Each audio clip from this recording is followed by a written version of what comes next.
Então, quando ela vê, tô falando a cliente, né? Quando a cliente vê a nossa insegurança, quando o cliente vê a gente contido, falando baixinho, sem encarar a câmera, né? Já que eu tô falando de vendas nas redes sociais, sem encarar a câmera, sem se colocar. O que que ele vai pensar? Ele vai pensar que é o seu jeitinho ou ele vai pensar do seu produto, mal do seu produto? Ele vai pensar mal do seu produto, com certeza, porque ele vai transferir toda essa sua postura para o seu produto, já que você está lá para vender. Você não tá ali para fazer amizade, ser amiguinha de ninguém, né? Apesar de que a gente vai entrar nesse contexto também, tá? De ser amiguinha. Vou até colocar aspas aqui com os dedinhos para a gente não esquecer depois. A gente vai voltar nesse assunto, tá? Mas ele tá lá, assim como você está nas redes sociais, como uma vitrine para os seus produtos, o cliente, ele tá vendo aquilo e ele acha que o seu produto é ruim, porque a sua comunicação tá com falha, entendeu? É isso. É como se a sua vitrine fosse pior do que ela deveria ser. É como se fosse uma vitrine ruim. Imagina um produto muito bom em cima de um bloco. É mais ou menos isso. O bloco não foi feito para ser vitrine, tá?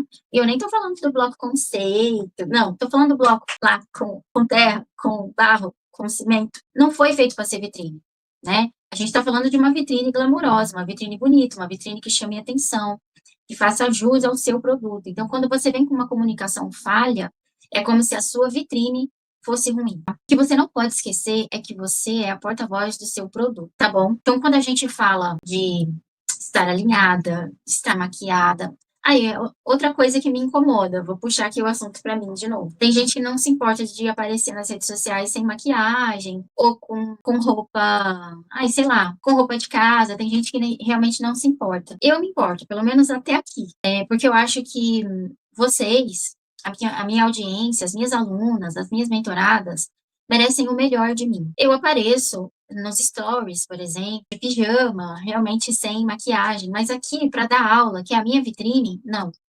Eu apareço alinhada. Eu apareço pronta. E gostaria que vocês fizessem o mesmo. Já é mais um ponto de segurança para você. Eu tô arrumada, eu tô pronta para vender. Eu tô arrumada, eu tô maquiada, eu tô bonita, eu tô apresentável, eu vou diante das câmeras oferecer o meu produto. Esse é o mínimo que o meu produto merece. Esse é uma boa linha de raciocínio. Identificando o tipo de timidez. Existem alguns tipos de timidez, principalmente aqui nas vendas. Timidez de número 1, a gente vai falar sobre a timidez ao falar. É a dificuldade de gravar vídeos ou de conversar com as clientes online. A dificuldade de falar sozinha aqui diante da câmera. A dificuldade em comunicar o seu produto com postura, com maestria, com clareza. A dificuldade de impostar a voz.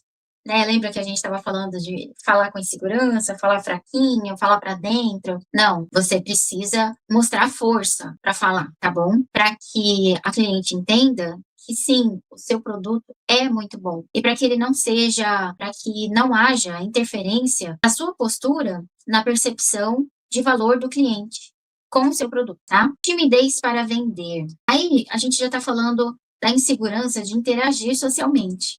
Né? Porque uma coisa é timidez para falar, você vai gravar um vídeo, você vai gravar um áudio, não necessariamente para vender, né? Agora a gente está falando da timidez para vender de fato, que é a dificuldade de interagir socialmente, é a trava de mencionar o preço, é a trava de oferecer o produto. Tem gente, veja se é o caso de alguma de vocês aqui, e fale para mim. Tem gente que interage super bem, conversa muito bem, gosta de falar, mas chega naquele momento de oferecer o produto, fala muito bem, mas chega na hora de oferecer o produto, encontra desafios e dificuldades. Porque por conta da timidez para vender. Eu quero que você identifique qual é o seu tipo de timidez, tá? E tem também a timidez diante da câmera.